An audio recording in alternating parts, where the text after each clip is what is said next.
ہم بچپن سے پڑھتے آ رہے ہیں کہ تہذیب یعنی سویلائزیشن کا آغاز انسانیت کی سب سے بڑی ترقی تھی، ایک شاندار ماسٹر سٹروک۔ لیکن کیا واقعی ایسا تھا؟ آج ہم آثار قدیمہ کے ان ثبوتوں کا تجزیہ کریں گے جو اس پوری سوچ کو پلٹ کر رکھ دیتے ہیں۔ یہ کہانی ہے ہماری اس آزادی کے چھن جانے کی اور ان پتھر کی دیواروں کی جن کے پیچھے ہم آج تک قید ہیں۔ اچھا، اب سیدھا اس سوال پر آتے ہیں جو بالکل چونکا دینے والا ہے۔ انسانوں نے آخر پتھر کی دیواروں اور ٹیکس کے بدلے اپنی مکمل آزادی قربان کیوں کی؟ عام طور پر ہم سوچتے ہیں کہ شہروں کا بسنا، کھیتی باڑی شروع کرنا، یہ سب ایک بہترین اپ گریڈ تھا جسے انسانوں نے خوشی خوشی اپنایا۔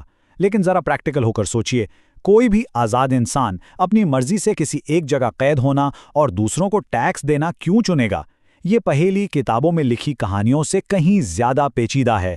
تو سب سے پہلے بات کرتے ہیں خانہ بدوشی کی آزادی کی۔ یہ وہ وقت تھا جو انسانی تاریخ کا سب سے لمبا اور شاید سب سے آزاد دور رہا ہے۔ دیکھیں، تقریباً ہماری پوری تاریخ میں انسان صرف 20 سے 50 لوگوں کے چھوٹے برابری والے گروہوں میں رہتے تھے۔ آپس میں سب ایک دوسرے کو جانتے تھے، ان کی خوراک میں کمال کا تنوع تھا، گوشت، مچھلی، پھل، جڑیں، سب کچھ۔ اور سب سے بڑی بات، اگر کوئی لیڈر خود کو زیادہ طاقتور سمجھنے لگتا یا موسم خراب ہوتا تو وہ لوگ وہاں رکتے نہیں تھے، وہ بس چل پڑتے تھے۔ آزادی کا سیدھا سا مطلب تھا چلتے رہنا، نہ کوئی بارڈر، نہ زمین کی ملکیت۔ دوسری طرف مقیم زندگی یعنی سیٹلڈ لائف نے اس سب کو بالکل الٹ کر رکھ دیا۔ تو پھر یہ آزادی آخر غائب کہاں ہوئی؟ ذرا اس ٹائم لائن پر غور کریں۔ آج سے تقریباً 12,000 سال پہلے آخری آئس ایج ختم ہو رہی تھی۔ مشرق وسطیٰ میں جنگلی گندم کے کھیت اور شکار اتنا عام ہو گیا کہ کچھ گروہوں نے ایک ہی جگہ رکنے کا فیصلہ کیا۔ انہوں نے گول گھر بنائے، اناج جمع کرنے کے لیے سائلو کھودے۔ نوٹ کرنے والی بات یہ ہے کہ وہ ابھی کسان نہیں تھے، انہوں نے صرف چلنا چھوڑا تھا۔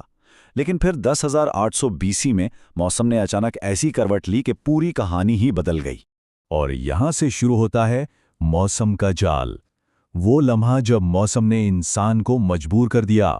10,800 قبل مسیح کا یہ بحران دراصل ایک ٹرننگ پوائنٹ تھا۔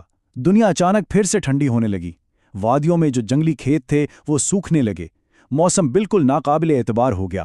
اب یہاں مسئلہ یہ تھا کہ انسان پہلے ہی بھاری بھرکم چکیاں اور پتھر کے گھر بنا چکے تھے، ان کی آبادی بڑھ چکی تھی اور بچوں کی تعداد اتنی زیادہ تھی کہ دوبارہ اپنا سامان اٹھا کر پرانے خانہ بدوش طریقے پر واپس جانا اب تقریباً ناممکن ہو چکا تھا۔ وہ بری طرح پھنس چکے تھے۔ اب ان کے سامنے صرف ایک سخت فیصلہ تھا، یا تو بھوک کی وجہ سے اپنے لوگوں کو مرتا دیکھیں یا پھر اپنی بقا کے لیے زمین کو کنٹرول کریں، اور انہوں نے دوسرا راستہ چنا۔ خیال رہے، زراعت یعنی کھیتی باڑی کوئی اچانک آنے والا یوریکا مومنٹ نہیں تھا، یہ شدید دباؤ کے تحت زندہ رہنے کی ایک مجبوری تھی، جہاں انہوں نے بیج چنے اور پانی کا راستہ بدلنا شروع کیا۔ اور اس نئے راستے کا سب سے پہلا نتیجہ تھا انسانی جسمانی زوال۔ اب ان ڈھانچوں کے حوالے سے جو بات واقعی دلچسپ ہے وہ یہ کہ آثار قدیمہ کی ہڈیاں کبھی جھوٹ نہیں بولتی۔ ابتدائی کسانوں کے ڈھانچے صاف بتاتے ہیں کہ ان کا قد اپنے آباء و اجداد سے چھوٹا ہو گیا تھا۔ سٹارچ والی خوراک سے ان کے دانت بری طرح خراب تھے، ریڑھ کی ہڈیاں دبی ہوئی تھیں، اور عورتوں کی ہڈیوں میں گھٹنوں اور نچلی کمر کی شدید دائمی خرابیاں تھیں۔ کیوں؟ کیونکہ انہیں روزانہ کئی گھنٹے پتھر پر اناج پیسنا پڑتا تھا۔ مختلف پودوں سے بھری خوراک کی جگہ صرف گندم نے لے لی تھی۔ تو یہ اقتباس بالکل ٹھیک کہتا ہے کہ تہذیب کا آغاز جسمانی زوال سے ہوا۔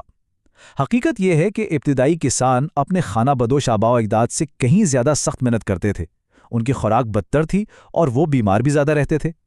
دیکھا جائے تو زندہ رہنے کی قیمت ان کے اپنے جسموں نے چکائی تھی۔ چلیے اب بات کرتے ہیں دیواروں، اناج اور دفاع کی، یعنی اپنے قیمتی اثاثوں کا تحفظ۔ تو یہاں لاجک بہت سیدھی سی تھی۔ ایک فصل اگانے میں مہینوں لگتے ہیں، کسان اپنا خون پسینہ ایک کرتا ہے، لیکن اگر کٹائی کے وقت کوئی دوسرا گروہ آ کر وہ اناج لوٹ لے تو فصل اگانے والے بھوک سے مر جائیں گے۔ زراعت نے اناج جیسی قیمتی لیکن نہایت کمزور چیز کو جنم دیا۔ جدھر ذخیرہ ہوگا وہاں لوٹ مار کا خطرہ ہوگا، اور جہاں خطرہ ہوگا وہاں بھاری دفاع لازمی ہو جائے گا۔ تاریخ کے مشہور شہر جیریکو کی یہ دیواریں اس کی سب سے بڑی مثال ہیں۔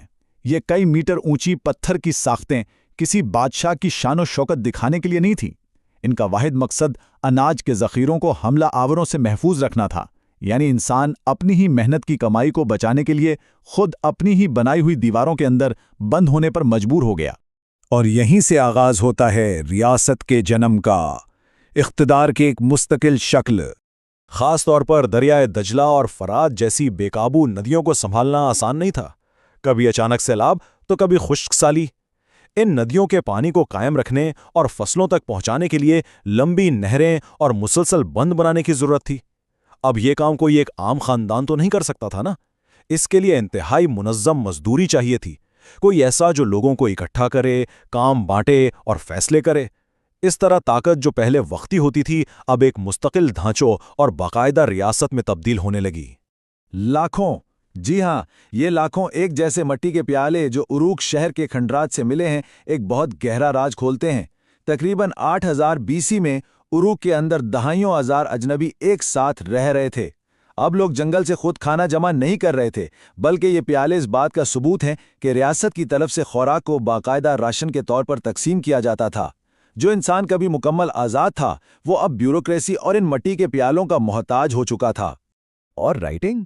ہم اکثر سوچتے ہیں کہ لکھائی کا آغاز کوئی عظیم کہانیاں یا شاعری لکھنے کے لیے ہوا ہوگا، لیکن سچ بالکل مختلف ہے۔ ابتدائی لکھائی دراصل ریاست کا ایک دفتری ٹول تھی۔ اسے ایجاد اس لیے کیا گیا تھا تاکہ اناج کا حساب رکھا جا سکے، کسانوں سے ٹیکس وصول کیا جا سکے اور مزدوروں کو کنٹرول کیا جا سکے۔ یہ سسٹم کی پہلی بڑی ایجاد تھی، لوگوں کو قابو میں رکھنے کی۔ تو دوستو، اب ہم آتے ہیں اس تجزیے کے آخری حصے کی طرف، واپسی ناممکن۔ خانہ بدوش زندگی اور سیٹل زندگی کے اس فرق کو سمجھیں۔ خانہ بدوش گروہوں میں اگر کوئی لڑائی ہوتی بھی تھی تو وہ معمولی ہوتی تھی، لوگ بس اپنا راستہ بدل لیتے تھے۔ لیکن مقیم زندگی نے سب بدل دیا۔ لگاش اور امہ جیسے شہروں کے درمیان آب پاشی کی نہروں پر ہونے والی جنگیں مسلسل اور ناگزیر تھیں۔ اب فوجیں مارچ کرتی تھیں، قیدیوں پر باقاعدہ تھپے لگائے جاتے تھے اور غلاموں سے وہی نہریں کھدوائی جاتی تھیں جو کل کو ان کے آقاؤں کا پیٹ بھرتی تھیں۔ یہ ایک اینڈلس سائیکل تھا۔ تو اصول بہت صاف ہے۔ زراعت نے معاشرے میں درجہ بندی یعنی ہائرارکی بنائی، ہائرارکی نے ریاست یعنی اسٹیٹ کو جنم دیا، اور اسٹیٹ نے پرماننٹ وار یعنی مسلسل جنگ شروع کر دی۔ بادشاہوں نے حفاظت کا وعدہ کیا اور اس کے بدلے آزادی اور ٹیکس مانگا، چاہے وہ مصر کا دریائے نیل ہو، انڈس ہو یا چین کا زرد دریا۔ ماحول الگ تھے، لوگ الگ تھے، مگر نتیجہ ہر جگہ بالکل ایک جیسا ہی نکلا۔ تہذیب منصوبہ بندی نہیں تھی، یہ رکنے کی قیمت تھی۔ یہ جملہ اپنے اندر کتنی گہری حقیقت رکھتا ہے۔ ہمارے آبا و اجداد نے کبھی نہیں سوچا تھا کہ وہ ایمپائرز، کنگز یا ان سرحدی جنگوں کا حصہ بنیں گے۔ انہوں نے تو بس موسم کی سختی سے بچنے کے لیے تھوڑی دیر رکنے کا فیصلہ کیا تھا۔ یہ ایک ایکسیڈنٹل جال تھا، ایک ایسی ترکیب جس نے پوری دنیا میں ایک ہی جیسے نتیجے پیدا کیے۔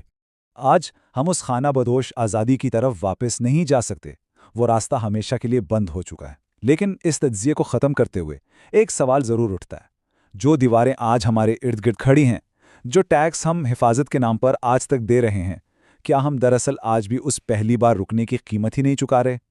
سوچیے گا ضرور۔ آج کے اس تجزیے میں میرے ساتھ شامل ہونے کا بہت شکریہ، اپنا خیال رکھیے گا۔